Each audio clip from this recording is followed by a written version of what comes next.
Fala, seus cristãos cansados, graça e paz a todos os santos da internet. A gente está começando uma nova temporada, uma nova série aqui no nosso estudo da Bíblia, no nosso guia de estudo da lição da Escola Sabatina. A gente acabou de terminar uma série espetacular sobre o livro de Efésios, né?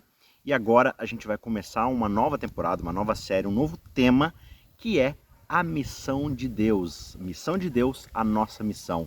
Como é que nós somos chamados, somos convidados, recebemos o privilégio de participar da missão de Deus, de trazer salvação para a humanidade, de restaurar, de redimir a humanidade.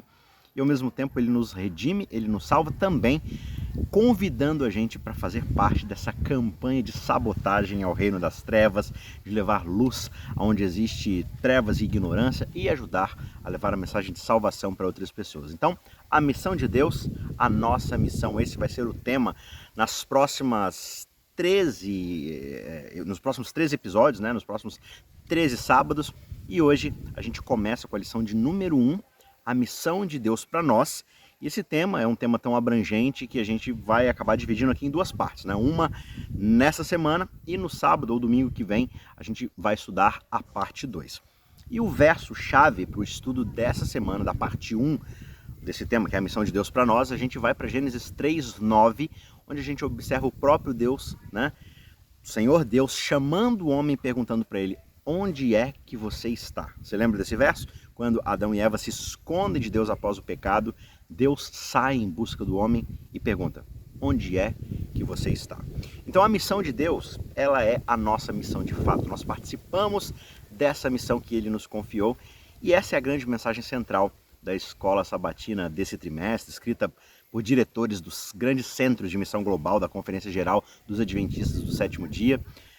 A título de curiosidade aqui, para a gente começar esse trimestre, existem 6 desses centros supervisionados pela Conferência Geral, e eles estão localizados em diferentes partes do mundo, e incluem ali o centro para religiões do leste asiático, como budismo, taoísmo, confucionismo, shintoísmo, do sul asiático, né, hinduísmo, o jainismo, o sikhismo, o Centro Global para Relações Adventistas Muçulmanas, né? O Centro Mundial de Amizade Judaico-Adventista, o Centro Urbano de Missão Global para Pessoas Secularizadas, né? O Centro de Missão Secular e Pós-Cristã. Então, quando a gente fala em missão, a gente fala de duas coisas diferentes. Ao sentido global da missão, em que pessoas de uma cultura, de lugares diferentes, alcançam pessoas de outras culturas, de outros lugares. E também existe o lado local da missão, que é onde nós alcançamos os nossos vizinhos, os nossos amigos, o nosso chefe, nosso empregado, o nosso colega de classe, enfim, aquele colega da pelada, do futebol, aquela amiga da academia, enfim, a gente leva essas pessoas as boas novas do Evangelho. E às vezes os nossos vizinhos, eles são muito semelhantes a nós, participam da mesma cultura, mas às vezes existem tantas diferenças culturais como se a gente estivesse experimentando ir para o outro lado do mundo. Só que a mensagem central desse trimestre é uma só. Os cristãos falam muito sobre missão, e ainda assim a maioria não tem nem ideia de por onde começar a abordar alguém para levar a mensagem do Evangelho. Então, a lição vai dar um maior enfoque nas missões locais e vai oferecer bastante instrução prática sobre como nós podemos nos envolver mais na missão, né? A missão não é apenas sobre Deus, é também com Deus. Só é missão se nós de fato prosseguimos ao lado dele, porque a missão, no fim das contas, é dele. Nós somos convidados para participar dessa jornada, dessa campanha de levar a salvação para outras pessoas. Antes da gente se aprofundar um pouco mais aqui no tema, quero lembrar você, né? A gente está começando aqui mais um trimestre, tem gente chegando aqui agora, começando. Seja bem-vindo ao meu canal, né? Eu sou Isaac Rezende, esse aqui é o canal Cristãos Cansados. E aqui a gente fala de Bíblia, a gente discute temas, principalmente aqui do estudo da lição, mas a gente também gosta de trazer certos cursos, certos materiais, para você se aprofundar no seu estudo e conhecimento da Palavra de Deus. E a gente tem aqui 2 cursos, um em andamento e um já finalizado. O finalizado você encontra aqui na descrição a playlist, né? Que é o curso Como Interpretar a Bíblia, Quero Entender a Bíblia, que é um curso básico de interpretação, de como estudar a Bíblia, mas ele é bem prático, ele é bem trazido assim para uma ideia devocional. Como eu posso ler por conta própria a Bíblia, acessando ferramentas práticas, acessando técnicas que são muito fáceis de serem entendidas, de serem assimiladas, mas que vão fazer uma diferença incrível na forma como você vai ler a sua Bíblia. Então, Quero Entender a Bíblia, está aqui na playlist, e o curso que está em andamento é a história de Deus, o curso de teologia bíblica, como é que a Bíblia é vista como uma história só que vai se desenvolvendo ao longo de vários livros, vários autores, várias épocas, mas que conta uma história só, que é a história de salvação, e como essa história vai se desenvolvendo através desses livros, desses personagens, enfim. É um curso maravilhoso que você também não pode perder. Playlist aqui embaixo. O curso está em andamento, a gente já concluiu ali até a parte dos reis, né, do livro de 1º e 2º reis, e no ano que vem a gente volta com esse curso, pegando ali os livros de sabedoria e os livros proféticos para finalizarmos o Antigo Testamento, e nossa meta é em 2025 a gente concluir o Novo Testamento. Então você é nosso convidado a fazer esse curso com a gente. E por último, não se esqueça, se esse vídeo te abençoar de alguma forma, fortalece a gente aí com seu joinha, abençoe a gente compartilhando esse vídeo com outras pessoas, deixando seus comentários. Se você ainda não é inscrito no nosso canal, aproveite agora para se inscrever e ficar por dentro desses outros conteúdos, né? A gente quer trazer aqui também sermões, estudos da Bíblia, então fica por dentro, se inscreva e aí você vai saber exatamente o que vai estar disponível no nosso canal a cada semana que passa, tá certo? Vamos então aprofundar um pouco mais aqui essa ideia da missão. A missão, quando a gente fala da missão divina, né? Ela vai encontrar a sua origem, o seu propósito somente em Deus. Isso precisa ficar gravado na sua mente quando a gente começa esse estudo durante esses 3 próximos meses, né? Então, o trimestre ele começa com 2 lições, como eu falei na introdução, intituladas A Missão de Deus para Nós. Então, a primeira lição, a segunda lição vai ser sobre esse assunto, né? E a história da criação, quando a gente para observar a história como um todo, que é aquilo que a gente faz lá no curso, né? História de Deus. A história da criação ela é uma das histórias mais conhecidas e mais importantes da Bíblia, porque de fato ela dá a base que a gente precisa para entender todo o resto. Ela nos ensina que Deus é o Criador de todas as coisas, que Ele criou o homem e a mulher à sua imagem, à sua semelhança. Também nos ensina sobre a missão que Ele tem para a humanidade. E a gente pode pensar em Gênesis 3:9 como, digamos assim, o primeiro encontro missionário, a primeira missão que Deus instaurou ou que Ele exerceu aqui no planeta Terra. Adão e Eva eles foram criados, foram colocados no jardim do Éden para cuidar do jardim, para desfrutar de tudo que Deus havia criado. Ele deu a eles uma missão específica: cuidem do jardim, mas não comam do fruto da árvore do conhecimento do bem e do mal. Só que o casal desobedeceu à ordem divina e comeu do fruto proibido. E quando Deus ele veio ao jardim para encontrar Adão e Eva, ele não os repreendeu de imediato. Ele não chegou acusando, lançando palavras de bronca e tudo mais. Em vez disso, ele simplesmente perguntou onde eles estavam e o que haviam feito. Deus sabia o que havia acontecido, isso era óbvio, Deus sabe de todas as coisas. Só que ele queria que ambos admitissem a sua desobediência e pecado para caírem em si em relação ao que eles haviam feito. E essa é uma lição muito importante sobre como é de fato a missão de Deus para nós. Ele não nos força a segui-lo, ele não nos obriga a obedecê-lo, pelo contrário, nós temos a liberdade de escolher. Contudo, quando nós escolhemos desobedecê-lo, claro que existem consequências, porque a gente está quebrando as leis que regem o universo e não dá para fazer isso sem consequências. Ao mesmo tempo que você não pode pular de um prédio e falar assim, ah, que injusto a lei da gravidade. Vai haver consequências, vai haver uma queda. E Adão e Eva, eles foram expulsos do jardim e tiveram que enfrentar as consequências da sua desobediência. Só que Deus não abandonou aquele casal. E Ele não abandonou a humanidade. A primeira coisa que Ele faz, né, depois desse encontro, é dar a eles roupas para vestir. E Ele promete que vai enviar um Salvador, um Messias, a semente da mulher, para poder redimir toda a humanidade. E esse é mais um aprendizado que a gente tem sobre a missão. Mesmo quando nós pecamos e nos afastamos de Deus, Ele ainda nos ama e deseja nos salvar. E Ele vai mover céus e terra, Ele vai a grandes distâncias para poder levar a salvação até nós. Assim como Adão e Eva, Deus nos criou para ter um relacionamento com Ele, para cuidar da sua criação, para desenvolver o seu processo criativo através das nossas atividades. Só que quando nós pecamos, essa missão se tornou ainda mais importante, ainda mais necessária. E o Redentor do mundo vai enviar o seu Filho para nos salvar e nos dar a vida eterna, restaurar em nós esse senso de propósito e a imagem de Deus. Sabe, como cristãos, a nossa tarefa é seguir a Deus e compartilhar o seu evangelho com outras pessoas. Essa é a nossa grande missão. Nós devemos ser fiéis a Ele e obedecer a sua vontade nas nossas vidas. Deus criou a raça humana com um propósito específico em mente. Lá em Hebreus capítulo 2, versos 5 a 9, a gente aprende que Ele colocou o homem até mesmo acima dos anjos e o coroou de glória, de honra, dando a Ele autoridade sobre todas as coisas na terra e no mar.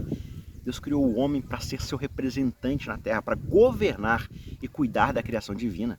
Só que A queda e a realidade do pecado mudaram tudo isso. Lá em Gênesis 3, 10 a 15, a gente vê a tristeza e o medo de Adão e Eva depois que eles desobedeceram a Deus. Eles perceberam que eles estavam nus, eles se esconderam da face de Deus, eles começaram a acusar uns aos outros, a romper as relações, mas Deus não os abandonou. Ele veio procurá-los e em sua misericórdia ele prometeu enviar um Salvador para resgatar a humanidade do pecado e da morte. Essa promessa ela foi cumprida em Jesus Cristo. Ele veio ao mundo como um bebê, ele nasceu de uma virgem, ele viveu uma vida perfeita, sem pecado, e ele morreu na cruz pelos nossos pecados, ressuscitando no terceiro dia, vencendo a morte, vencendo o pecado. E através da sua morte, da sua ressurreição, Jesus nos reconcilia com Deus e nos dá a garantia da vida eterna. Deus quer que todos sejam salvos, que todos venham ao conhecimento da verdade sobre quem Ele é, sobre a sua boa vontade para nós, como Paulo vai falar em 1 Timóteo 2, verso 4. Ele quer que nós conheçamos o seu amor, conheçamos e recebamos a sua graça em nossas vidas para podermos viver uma vida de comunhão com Ele e com os outros ao nosso redor. E nessa história toda, nós cristãos temos essa missão de compartilhar essa mensagem de salvação com o mundo. Jesus, lá nos evangelhos, ele nos dá a sua grande comissão em Mateus 28, 19 a 20. Vão, façam discípulos de todas as nações. Batizem-os em nome do Pai, do Filho, do Espírito Santo, ensinando-os a observar todas as coisas que eu vos tenho mandado. E eis que eu estou com vocês todos os dias até a consumação dos séculos. Esse é o nosso dever. Fazer discípulos nas nações ao nosso redor, compartilhar o Evangelho com aqueles que ainda não conhecem Jesus e ensinar a eles a observar aquilo que Jesus nos ensinou. O amor a Deus, o amor ao próximo, a obediência à vontade de Deus, a imitação do caráter de Deus, assim como Cristo fez aqui na terra como homem. Nós devemos amar os nossos vizinhos como nós amamos a nós mesmos, fazer o bem a todos, sem nenhum interesse em troca, especialmente aqueles que são da família de fé, como Paulo vai falar lá em Gálatas, capítulo 6, verso 10, mas também aos outros ao nosso redor que ainda não conhecem Jesus Cristo, para que eles possam, como Jesus mesmo vai dizer, observar as nossas boas obras e adorar a Deus que está nos céus, glorificar ao Pai. Na lição dessa semana a gente examina alguns exemplos bíblicos de como Deus articulou a sua missão e como ele trabalhou através de vários servos que ele escolheu para cumprir essa missão. Por exemplo, lá no livro de Gênesis a gente lê sobre a Torre de Babel, onde a humanidade tenta construir uma torre que vai alcançar os céus para poder tomar o céu por conta própria. Só que Deus viu que o homem seguia o mesmo caminho de rebeldia que ele começou lá no Éden, de tomar por conta própria o domínio do reino celeste por sua própria iniciativa, redefinindo o bem e o mal ao seu próprio critério. E aí ele decide confundir as línguas dos construtores e os força a se espalhar pelo mundo. E alguns podem se perguntar por que Deus não permitiu que a humanidade permanecesse unida em um só lugar, numa só língua. Isso seria muito mais fácil na hora da gente fazer missão, A gente não tem que se preocupar com idiomas diferentes, com culturas diferentes, está todo mundo ali no mesmo lugar. Embora Deus pudesse fazer isso, ele não fez, porque ele tinha um plano muito maior em mente. Ele queria que a humanidade se espalhasse pelo mundo e cumprisse a missão de encher a terra com a sua glória. Lá em Gênesis 12, versos 1 a 3, Deus vai chamar Abraão para ser o pai de uma grande nação. E ele promete abençoar Abraão e através dessas bênçãos que vão ser derramadas sobre Abraão, todas as outras famílias da terra, ou seja, todas as outras nações, vão também ser abençoadas por causa da vida de Abraão e sua família e de seu povo que virá. Abraão tinha uma missão muito clara, ele tinha um chamado para ser um instrumento nas mãos de Deus. Ele prometeu estar com Abraão, ele prometeu abençoá-lo, mas ele também esperava que seu servo fosse fiel, que fosse obediente à vontade de Deus. Justamente para que ficasse claro para as outras famílias e nações o que acontece quando nós obedecemos a Deus de fato, como é bom, como é restaurador, como é digno, é justo. E Cristo, claro, tem um papel ativo na missão que ele estabeleceu. Ele não apenas chama os seus servos para cumprir a sua vontade, mas ele também os capacita e vai guiá-los ao longo do caminho. E lá em Gênesis 28:15, Deus promete ao descendente de Abraão, que é Jacó, que vai protegê-lo onde quer que ele vá. Ele está presente na vida dos seus servos, ele trabalha através deles para cumprir a sua missão. E ele vai abençoar Abraão, ele vai abençoar Isaac, vai abençoar Jacó e vai abençoar Israel, que é a família descendente desses patriarcas. Infelizmente, nesse processo todo, eles vão pisar na bola, eles vão desobedecer, mas Deus jamais desiste da missão. Quando o povo estava mais ali no pecado, à beira da idolatria e virando as costas para Deus novamente, Deus vem e instaura o santuário. Me farão um santuário para que eu possa estar junto com eles. O santuário do Antigo Testamento tinha justamente esse propósito específico na missão de Deus. Era um lugar onde o seu povo podia se encontrar com ele, oferecer sacrifícios que os fizesse refletir sobre os seus pecados, né? Lembrando eles constantemente da santidade de Deus, da necessidade de purificação para se aproximar dele. O santuário também apontava para o sacrifício final de Jesus Cristo, que ia tornar possível a reconciliação entre Deus e a humanidade. E lá em Êxodo, capítulo 29, versos 43 a 45, Deus vai prometer habitar, estar entre o seu povo e ser o Deus deles, ser uma família, um povo que serve a esse Deus, dizendo que vai estar presente na vida deles o tempo todo, abençoando-os, guiando os seus passos. E claro que hoje ele está presente nas nossas vidas também de muitas maneiras, na beleza da natureza, na orientação do Espírito Santo habitando em nós. Quando nós buscamos a Deus, quando nós obedecemos a sua vontade, nós podemos experimentar a sua presença nas nossas vidas de maneiras assim, poderosas, transformadoras, incríveis, se somente nós estivermos dispostos a abrir o nosso coração. Uma outra narrativa bem interessante que acontece na Bíblia é a do nascimento de Jesus, lá em Mateus capítulo 1, versos 18 a 23. Isso nos revela muito sobre quem Deus é. Primeiramente, essa história mostra pra gente que Jesus, que Deus é fiel às suas promessas. A gente vê isso no cumprimento da promessa de enviar um Salvador para o mundo, concretizando através do nascimento de Jesus todas as promessas sobre um Messias, sobre um Redentor que viria. Mostra também pra gente, né, essa narrativa, que Deus ele é um Deus de milagres. O nascimento virginal de Jesus é um milagre que só poderia ter sido realizado por uma divindade, pelo Deus Todo-Poderoso. Em Mateus, quando algo é importante, geralmente o evangelista ele vai repetir aquilo 2 ou 3 vezes né, no decorrer ali dos evangelhos. Isso é muito evidente quando a gente compara, por exemplo, Mateus 7, 24 a 27 com Mateus 25, 1 a 13. Ambos esses textos eles falam sobre a preparação para a volta de Jesus. E a primeira passagem ela vai usar a parábola da casa construída na rocha e na areia, né? Esse contraste entre dois tipos de construção, para ilustrar a importância de ouvir, de obedecer a palavra de Deus. E a segunda passagem, ela usa a parábola das 10 virgens para ilustrar a importância de estarmos preparados para a volta de Jesus, né? A preparação ali que as virgens fazem, né? Umas têm azeite, as outras não têm azeite o suficiente. Só que ambas essas parábolas vão ensinar para a gente que nós devemos estar prontos para a vinda de Cristo, porque ela pode acontecer a qualquer momento. Mas como é que a gente se prepara? A gente se prepara justamente se engajando na missão. Quanto mais engajados nessa missão nós estamos de pregar o evangelho, mais a gente faz parte desse reino. Mais a gente traz outras pessoas, né? Então se preparar para a volta de Jesus não é ficar simplesmente de olho no noticiário, ficar simplesmente sabendo quando que trocou o Papa ou quando que algum evento cataclísmico aconteceu, mas é de fato se engajar na missão, levar essa mensagem de salvação, de esperança. Lá em Mateus 18, verso 20, Jesus vai dizer: pois onde se reunirem 2 ou 3 em nome do Pai, né, ou em meu nome, ali eu estou no meio deles. Isso mostra que Deus ele quer estar presente quando nós nos reunimos em seu nome, e ele quer criar uma comunidade que se reúne e que visa a exortação, que visa a admoestação dos outros, que visa corrigir e restaurar relacionamentos. Esse é todo o contexto ali do capítulo 18, né? Reatar relacionamentos. Ele fala ali da disciplina, né? Então Deus está presente quando 2 ou mais pessoas estão reunidos com o propósito de restaurar relacionamentos, de levar essa mensagem de exortação, de que Deus quer fazer paz com a humanidade novamente. Lá em Mateus 28, verso 20, Jesus vai dizer: eu estarei sempre com vocês, até o fim dos tempos. Então veja, a missão é dele, ele nos chama para essa missão e ele está sempre presente nessa missão, nos guiando, nos protegendo, nos orientando. Lá em João 1, versos 14 a 18, a gente lê sobre a encarnação de Jesus.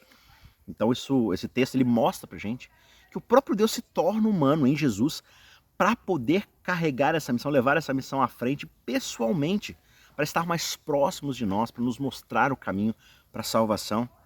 E esse ato ele mostra pra gente que Deus é amoroso, que ele é compassivo, que ele está disposto a fazer o que for necessário para nos salvar. Deus ele revelou mais de si mesmo e da sua missão para nós num período de 3 anos do que em qualquer outro momento anterior na história. Em João 3,16, o famoso verso bíblico, a gente entende por que ele esperou tanto tempo para a encarnação. Nesse versículo a gente vê como o seu amor, como a sua missão se interagem, se complementam. Porque Deus amou o mundo de tal maneira que ele deu o seu Filho unigênito para que todo aquele que nele crê não pereça, mas tenha a vida eterna. Deus esperou, porque Ele queria que a humanidade entendesse o seu amor, compreendesse a sua missão e se engajasse nela. Ele queria que a raça caída soubesse que Ele não é um Deus distante, indiferente às mazelas humanas. Deus é um Deus que ama profundamente, que se relaciona, que deseja um relacionamento pessoal com cada um de nós. Por isso a encarnação de Jesus Cristo foi a maneira perfeita de mostrar esse amor e nos integrar na sua missão de salvação, de redenção. Mateus 28, 18 e 20, novamente, Jesus se dirige aos seus discípulos antes dele subir ao céu e ele diz: toda autoridade me foi dada no céu e na terra, portanto vão, façam discípulos de todas as nações, batize-os em nome do Pai, do Filho e do Espírito Santo e ensine-os a observar todas as coisas que eu vos tenho mandado. E eis que eu estou com vocês todos os dias até a consumação dos séculos. Esse verso maravilhoso, ele diz pra gente que a nossa missão é fazer discípulos de todas as nações, de todas as línguas, raças, etnias e tudo mais. Isso significa que a gente deve, de fato, compartilhar o amor de Deus com todos ao nosso redor, de ajudá-los a crescer em fé, em relacionamento com Ele, ensinando-lhes a observar todas as coisas que Jesus nos ensinou, porque Deus nos escolheu para sermos seus embaixadores na terra. Nós somos chamados para ser a luz do mundo, o sal da terra. Nós devemos viver de tal maneira que as pessoas vejam o amor de Deus em nós e sejam atraídas para Ele. Em João 1, ou João 14, na verdade, versos 1 a 3, a gente encontra ali um trecho muito conhecido da Bíblia, que é frequentemente citado em funerais, em momentos de perda, Nesse texto, Jesus está falando para os seus discípulos não se preocuparem, porque Ele está indo preparar um lugar melhor para eles, na casa do seu Pai. Ele diz que se Ele for e preparar um lugar para eles, Ele vai voltar e vai levá-los consigo, para que eles possam estar onde Ele está. Agora veja, esse trecho ele é muito importante para a mensagem do fim, para o cumprimento da missão, para o fim dos tempos, porque ele lembra para a gente uma mensagem central do Evangelho: Jesus está voltando, Ele não vai nos deixar sozinhos. E essa é uma grande esperança para os cristãos, porque todos nós passamos por momentos difíceis, por momentos de desesperança, de desânimo. Só que João nos lembra que a missão de Deus é nos levar para estar junto com Cristo, para que a gente esteja junto para sempre na casa do Pai. É nisso que a missão consiste: estar com Deus, se reconciliar com Ele. E quando Jesus voltar, Ele vai nos levar para estar com Ele para todo sempre. Em Apocalipse 21, verso 3, a gente tem uma visão desse resultado final da missão. João, o revelador, o profeta, ele vê uma nova Jerusalém descendo do céu, preparada como uma noiva, toda enfeitada para o seu marido. E ele ouve uma voz dizendo que a morada de Deus está com os homens e que Ele habitará com eles para todo sempre. Eles serão o seu povo e Deus mesmo estará com eles e será o seu Deus pessoal, relacional. O resultado final da missão, portanto, é que a gente vai estar com Deus para sempre. Esse é o nosso objetivo, essa é a mensagem que a gente tem para dar. E quando nós estivermos com Ele, não vai haver mais dor, não vai haver mais choro, não vai haver mais morte. Todas as coisas serão feitas novas. E Ele habitará conosco e seremos o seu povo para sempre. Sabemos que no final nós estaremos com Deus para sempre. Esse é o nosso maior motivo de alegria e de esperança. E esse é o maior motivador que a gente poderia ter para fazer missão. Amar as pessoas é a forma que nós temos de participar da missão de Deus e de levá-las para estar junto com Ele, juntamente conosco. Jesus disse que o maior mandamento é amar a Deus e, igualmente, amar o próximo como a si mesmo. E amando as pessoas, nós participamos plenamente da sua missão, sabendo que no fim estaremos todos juntos com Ele. A lição ela convida a gente, em determinado momento, de forma bem prática, a nos engajarmos intencionalmente na missão de Deus e vê-lo, experimentá-lo em situações da vida real. Por exemplo, ela vai propor para essa semana 2 desafios. Primeiro, ore todos os dias da próxima semana, agora dessa semana que se inicia, para que Deus abra o nosso coração para fazer parte da sua missão. E segundo, aprenda o nome de pelo menos alguém na sua vida, seja um vizinho, um colega de trabalho, comerciante, zelador, enfim. Aprenda o nome dessa pessoa e comece a orar intencionalmente por essa pessoa todos os dias para que o Espírito Santo convença ela da mensagem de redenção. A missão ela é a grande razão pela qual nós estamos aqui. Deus nos criou para sermos seus colaboradores na obra de redenção do mundo. Ele nos chama para sermos testemunhas do seu amor, da sua graça e para compartilharmos a mensagem do Evangelho com todos ao nosso redor. Só que claro que isso não é uma tarefa fácil, mas é uma tarefa que Deus nos capacita e nos incentiva a realizarmos. A oração é uma ferramenta poderosa na missão. Nós temos essa comunicação direta com Deus e quando nós oramos, nós estamos nos conectando com Ele e permitindo que Ele trabalhe nas nossas vidas e intercedendo pela vida de outras pessoas. Quando nós oramos pela abertura do nosso coração para a missão de Deus, nós estamos nos colocando à sua disposição para sermos usados por Ele. E Deus não despreza uma oração de alguém que se coloca à disposição dEle. O segundo desafio da lição vai lembrar para a gente da importância de criarmos relacionamentos com as pessoas ao nosso redor. Muitas vezes a gente está tão ocupado com as nossas próprias vidas que a gente não presta atenção às pessoas à nossa volta. Pessoas que fazem parte do nosso dia a dia, da nossa realidade, da nossa rotina, mas que a gente não pensa em orar por elas. Então, aprender o nome de alguém e começar a orar por essa pessoa é uma maneira muito simples, mas muito poderosa de nos conectarmos com aqueles que estão à nossa volta e de nos tornarmos mais conscientes das necessidades deles. Intercedemos, pedimos por essas necessidades, mas principalmente para que o Espírito Santo as alcance. Então veja, a missão ela nada mais é do que o puro e simples demonstramento, a pura e simples demonstração do amor que Cristo demonstrou por nós. Cristo nos ama e Ele deseja que todos nós conheçamos o seu amor. E como colaboradores dele, nós somos chamados a viver esse amor, amando os outros da mesma forma que Ele nos amou, de forma sacrificial, abrindo mão de confortos, de conveniências. Isso pode ser feito, claro, de muitas maneiras diferentes, né? Um simples sorriso, até uma conversa mais profunda sobre a fé, a salvação. O importante é que nós estejamos dispostos a ser usados por Deus para levar o seu amor e a sua graça ao mundo todo. Desde o início, Deus, Cristo Jesus, eles sabiam da apostasia de Satanás. Eles sabiam que o homem iria cair, iria se virar contra ele. Só que eles não ordenaram que o pecado existisse. Mas eles sabiam que a existência era uma questão em potencial, que ela poderia acontecer. Deus não cria o mal de forma proposital, mas a própria existência da liberdade e do amor previam que o mal poderia existir em potencial. Poderia ser uma realidade, porque onde há liberdade há escolha de rejeição. Só que mesmo através desse fato, a gente pode se perguntar como é que Deus poderia saber e não ser responsável pelo resultado das suas decisões criativas. Se Ele sabia, por que Ele não evita? Por que Ele não proíbe Satanás de pecar? Por que Ele não evita criar uma humanidade, uma criação, uma raça que vai cair? Essa é uma das perguntas mais complexas e profundas que os grandes teólogos, os grandes estudiosos da Bíblia e da filosofia têm debatido, né? É um objeto de debate e reflexão por séculos. E assim, a resposta mais simples, mais curta é que Deus ele é onisciente, Ele é onipotente, ou seja, Ele sabe de tudo, Ele sabe o que vai acontecer, Ele tem o poder de intervir a qualquer momento. Só que, no entanto, isso não significa que Ele seja responsável pelo pecado ou pelas escolhas erradas que as pessoas fazem. Deus cria o homem com livre-arbítrio, ou seja, Ele nos deu a capacidade de escolher o bem, ou seja, de escolhê-lo, ou de escolher o mal, ou seja, rejeitá-lo. Onde existe a liberdade, pode existir o amor e também pode existir o mal. Senão não é liberdade. Deus poderia ser chamado de qualquer coisa, menos um Deus que nos cria livremente. Só que, infelizmente, diante dessa escolha, Adão e Eva vão escolher desobedecer a Deus comendo do fruto proibido. E isso vai resultar na queda da humanidade. Eles não foram forçados a fazer essa escolha, mas Deus permitiu que eles a fizessem, que eles exercessem essa liberdade. Imagina, Deus fala assim, eu vou criar vocês livres para me escolher ou para me rejeitar. Aí na primeira oportunidade de rejeição, Deus vai lá e mata eles. Mas não é isso que Deus faz. E Deus não os abandonou quando eles foram lá e fizeram isso.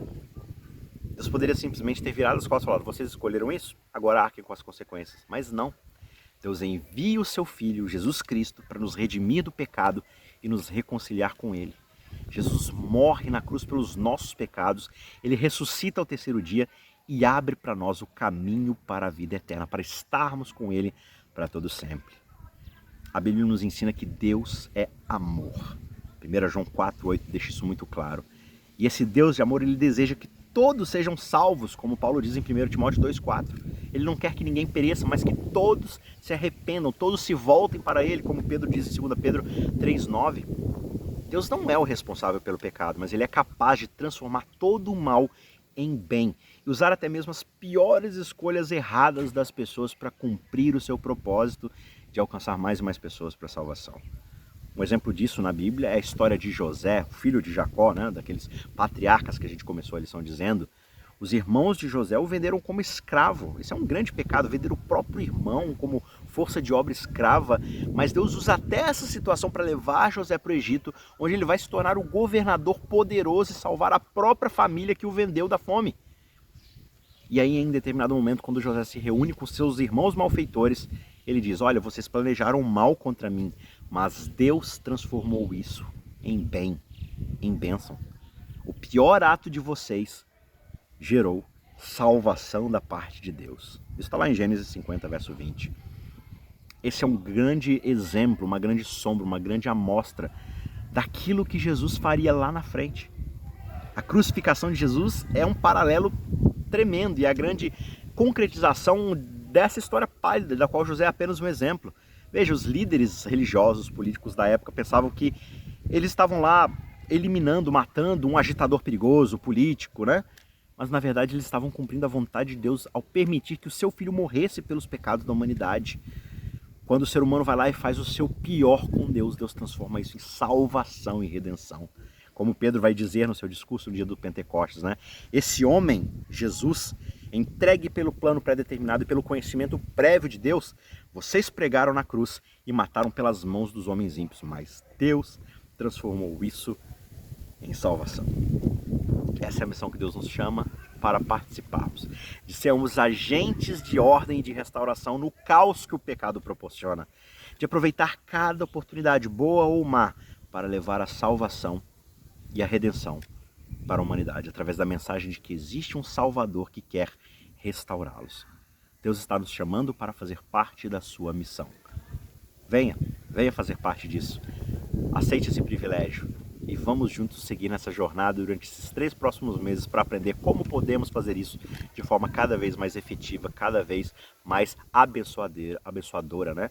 E que Cristo Jesus nos ajude e que o Espírito Santo habite em nós para abençoarmos as pessoas. Eu te vejo na semana que vem. Um forte abraço e não se esqueça, deixe o seu joinha, deixe um comentário, compartilhe esse vídeo com outras pessoas e até a próxima. Tchau, tchau.